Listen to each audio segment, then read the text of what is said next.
Mr. President, you've described the Black Lives Matter movement as a symbol of hate. You've shared a video of a man chanting white power to millions of your supporters. You've said that black professional athletes exercising their First Amendment rights should be fired. What do you say to Americans who say that kind of language from a president is contributing to a climate of hate and racial strife? Well, you have to understand, the first time I ever heard of Black Lives Matter, they were chanting pigs in a blanket, talking about police. Pigs, talking about our police.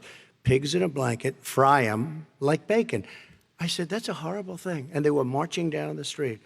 And that was my first glimpse of Black Lives Matter. I thought it was a terrible thing. As far as my relationships with all people, I think I have great relationships with all people. I am the least racist person in this room. But what do you say to Americans who are concerned by that rhetoric? I don't know. I mean, I don't know what to say. I got criminal justice reform done and prison reform and opportunity zones. I took care of black colleges and universities. I don't know what to say. They can say anything. I mean, they can say anything. It makes me sad because I am the least racist person. I can't even see the audience because it's so dark. But I don't care who's in the audience. I'm the least racist person in this room. Okay. Vice President Biden, let me ask you very quickly, and then I have a follow-up question for you. Abraham Lincoln here is one of the most racist presidents we've had in modern history. He pours fuel on every single racist fire. Every single one. He started off his campaign coming down the escalator saying he's going to get rid of those Mexican rapists. He's banned Muslims because they're Muslims. He has moved around and made everything worse across the board. He says about the poor boys, last time we were on stage here, he said, I told them to stand down and stand ready. Come on. This guy is a dog whistle about as big as a foghorn. President Trump, I'm going to give you 10 seconds to respond, and then I have a follow-up. No, he made a reference to Abraham Lincoln. Where did that come in? I mean, you said you're Abraham Lincoln. No, where did that? No. You said, I said not since Abraham Lincoln has anybody done what I've done for the black community. And I'm saying, I didn't say I'm Abraham Lincoln. I said not since Abraham Lincoln has anybody done what I've done for the black community. Now, you have done nothing other than the crime bill, which put oh, God. Tens of thousands of black men, mostly, in jail. All right, let me ask Vice President Biden if you look at what's happening with the voting right now, let me ask they Vice remember President that Biden you treated them very, very badly. Just take a look at what's happening out there. Vice President Biden, let me give you a chance to respond within this context. Crime bills that you supported in the 80s and 90s contributed to the incarceration of tens of thousands of young black men who had small amounts of drugs in their possession. They are sons, they are brothers, they're fathers, they're uncles, whose families are still to this day, some of them suffering the consequences. So speak to those families. Why should they vote for you? One of the things is that in the 80s, we passed 100%, all 100 senators voted for it, a bill on drugs and how to deal with drugs. It was a mistake. I've been trying to change the since then, particularly the portion on cocaine. That's why I've been arguing that, in fact, we should not send anyone to jail for a pure drug offense. They should be going into treatment across the board. That's what we should be spending money on. That's why I set up drug courts, which were never funded by our Republican friends. They should not be going to jail for a drug or an alcohol problem. They should be going into treatment.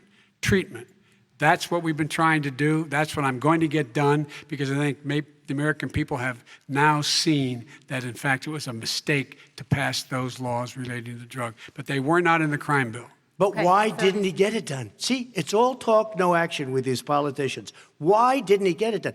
That's what I'm going to do when I become president. You were vice president along with Obama as your president, your leader, for 8 years. Why didn't you get it done? You had 8 years to get it done. Now you're saying you're going to get it done because you're all talk and no action, Jim. We got a lot of it done. We released 38,000. We got 38,000 prisoners left from the. You got nothing done. 38,000 prisoners were released from federal prison. There were over 1,000 people who were given clemency. In fact, we're the ones that put in the legislation saying we could look at pattern and practice of police departments and what they were doing, how they were conducting themselves. I could go on, but we began the process. We began the process. We lost an election. That's why I'm running to win back that election and change his terrible policy. Quick response, and then we're I going to just move asked on one to climate question. change. Why didn't you do it in the 8 years, a short time ago? Why didn't you do it? You just said, I'm going to do that, I'm going to do this. You put tens of thousands of mostly black young men in prison. Now you're saying you're going to undo that. Why didn't you get it done? You had 8 years with Obama. You know why, Joe? Because you're all talk and no action. All right, Vice President Biden, and then we're going to move on to the next section. We had a Republican Congress. That's the answer. Well, you Okay. got to talk them into it, Joe. All Sometimes right. you got to talk them into it. We're going to move on to our next section, Like I which did is with criminal climate justice change. reform. I had Okay. to talk Democrats into it. Gentlemen, You did what we we're running already out of done. time, so we got to get on to Okay. climate change, please. You both have very different visions on climate change. President Trump, you say that environmental regulations have hurt jobs in the energy sector. Vice President Biden, you have said you see addressing climate change as an opportunity to create new jobs. For each of you, how would you both combat climate change and support job growth at the same time? Starting with you, President Trump, you have 2 minutes uninterrupted. So we have the Trillion Trees program. We have so many different programs. I do love the environment, but what I want is the cleanest, crystal clear water, the cleanest air. We have the best, lowest number in carbon emissions, which is a big standard that I notice Obama goes with all the time. Not Joe. I haven't heard Joe use the term because I'm not sure he knows what it represents or means, but I have heard Obama use it. And we have the best carbon emission numbers that we've had in 35 years under this administration. We are working so well with industry, but here's what we can't do. Look at China, how filthy it is. Look at Russia. Look at India. It's filthy. The air is filthy.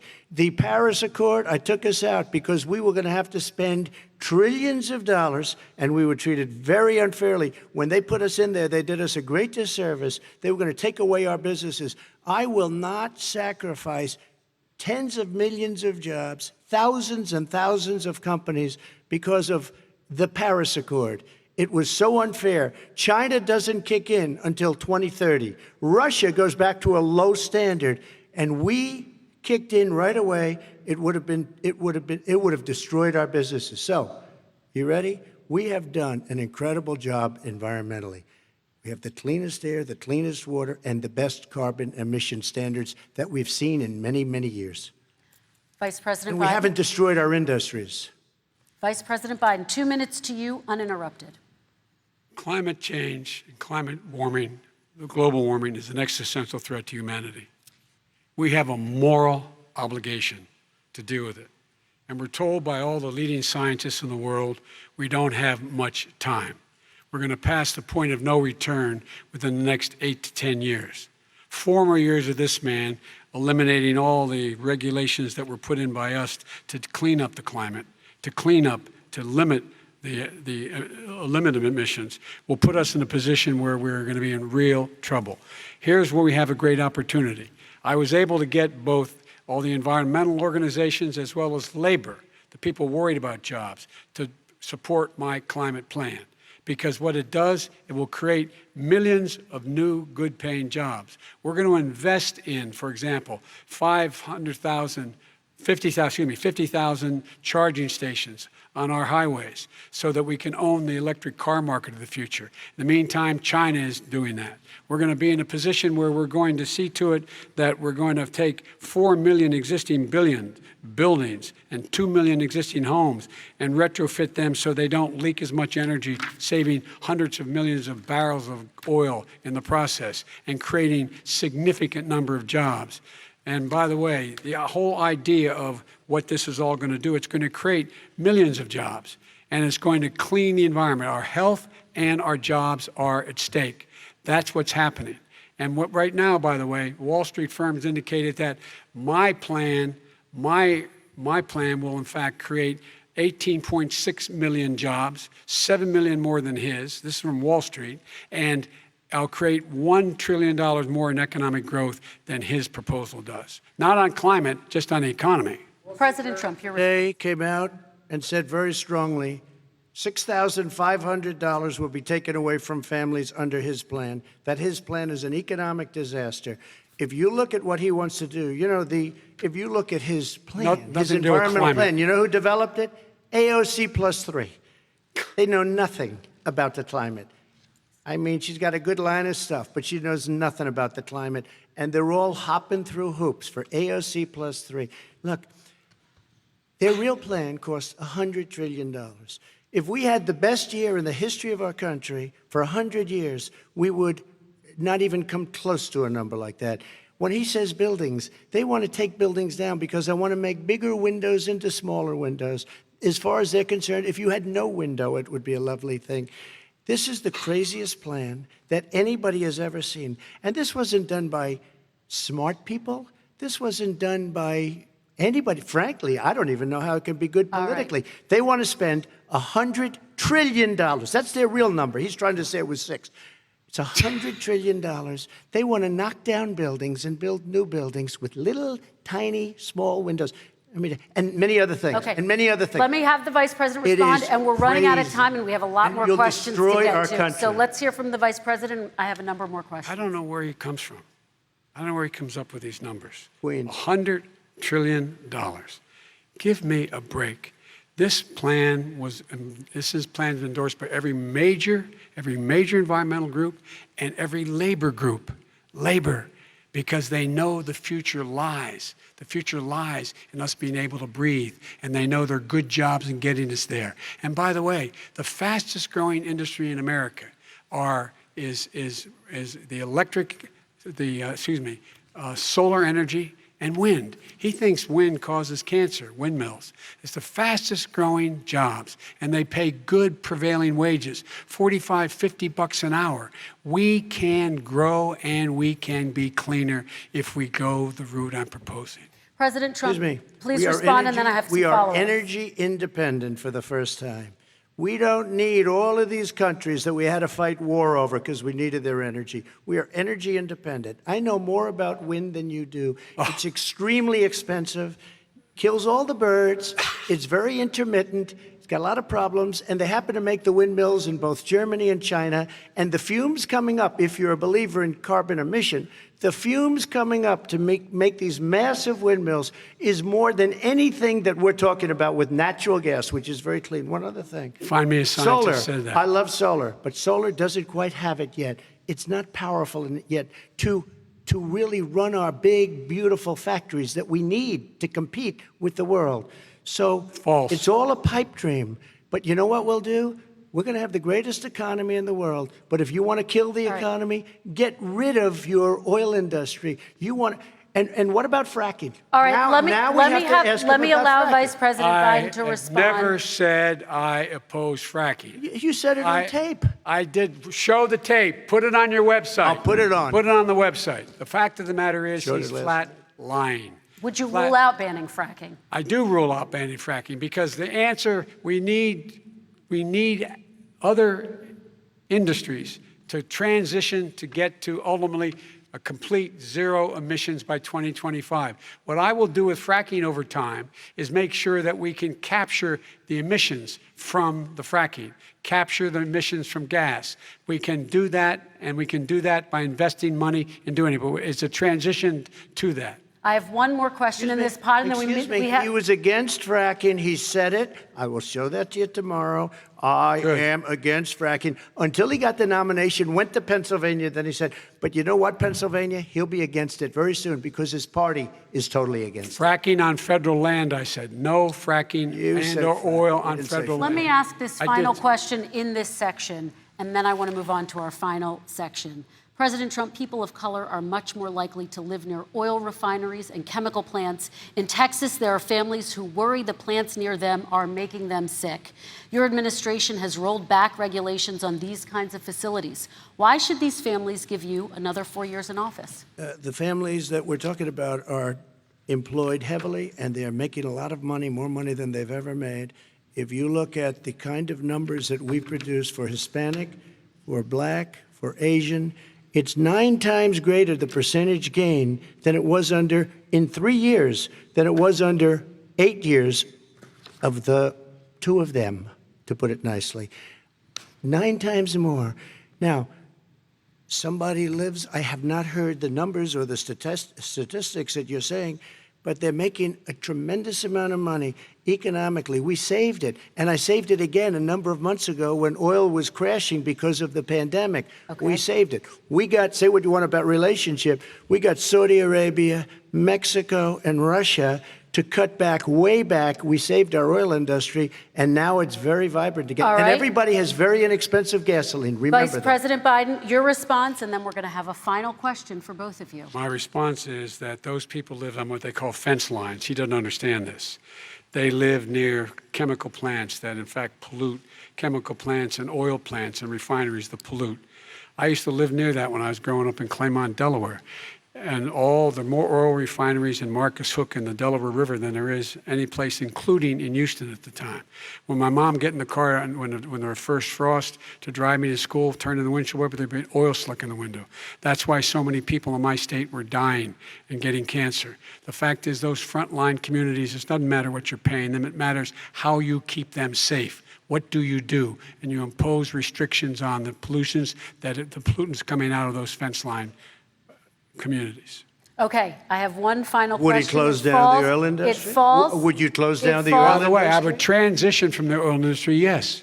Oh, I would that's transition. a big statement. It is a big statement. That's a big because statement. I would stop Why would you do that? because the oil industry pollutes significantly. I see. Here's the deal. But That's you a can't big do statement. that. Well, if you let me finish the statement, because it has to be replaced by renewable energy over time. And I'd stop giving to the oil industry, I'd stop giving them federal subsidies. He won't give federal subsidies to the gas, to solar and wind. Yeah. Why are we giving it to oil industry? We actually do All give right. it to solar and wind. We And have that's one maybe the final biggest question. statement in terms of business. That's the biggest statement. Okay. Because We have basically one what he's final saying question, is he is Mr. going to President. destroy the oil industry. Will you remember that, Texas? Will you Okay. remember that, Pennsylvania, Oklahoma? Vice President Biden, let me give you 10 seconds to respond, and then I Ohio. have to get to the final question. Vice President Biden. He takes everything out of context. But the point is, look, we have to move toward a net zero emissions. The first place to do that by the year 2035 is in energy production. By 2050, totally. All right. One Is he gonna final get question China to to both do of it? you. No, we're finished with Is this. he We going have to to get move on China to to our do it? final question. We No, have to I'm move going on to to our final rejoin Paris question. Accord and make China abide by what they agreed to. All right, That'll this cost you is $1 about trillion. leadership, gentlemen. And this first question does go to you, President Trump. Imagine this is your inauguration day. What will you say in your address to Americans who did not vote for you? You'll each have 1 minute, starting with you, Mr. We have to make our country totally successful as it was prior to the plague coming in from China. Now we're rebuilding it, and we're doing record numbers, 11.4 million jobs in a short period of time, et cetera. But I will tell you, go back. Before the plague came in, just before, I was getting calls from people that were not normally people that would call me. They wanted to get together. We had the best black unemployment numbers in the history of our country. Hispanic, women, Asian, people with diplomas, with no diplomas, MIT graduates, #1 in the class. Everybody had the best numbers. And you know what? The other side wanted to get together. They wanted to unify. Success is going to bring us together. We are on the road to success. But I'm cutting taxes, and he wants to raise everybody's taxes, and he wants to put new regulations on everything. He will kill it. If he gets in, you will have a depression, the likes of which you've never seen. Your 401ks will go to hell, and it'll be a very, very sad day for this country. All right. Vice President Biden, same question to you. What will you say during your inaugural address to Americans who did not vote for you? I will say, I'm an American president. I represent all of you, whether you voted for me or against me. And I'm going to make sure that you're represented. I'm going to give you hope. We're going to move. We're going to choose science over fiction. We're going to choose hope over fear. We're going to choose to move forward because we have enormous opportunities to make things better. We can grow this economy. We can deal with the systemic racism. And at the same time, we can make sure that our economy is being run and moved and motivated by clean energy, creating millions of new jobs. And that's the fact. That's what we're going to do. And I'm going to say, as I said at the beginning, what is on the ballot here is the character of this country: decency, honor, respect, treating people with dignity, making sure that everyone has an even chance. And I'm going to make sure you get that. You haven't been getting it the last 4 years. All right, I want to thank you both for a very robust hour and a half, a fantastic debate. Really appreciate it. President Trump, former Vice President Joe Biden, thank you to Belmont University for hosting us tonight. And most importantly, thank you to those watching tonight. Election Day is November 3rd. Don't forget to vote. Thank you, everyone, and have a great night. Thank you.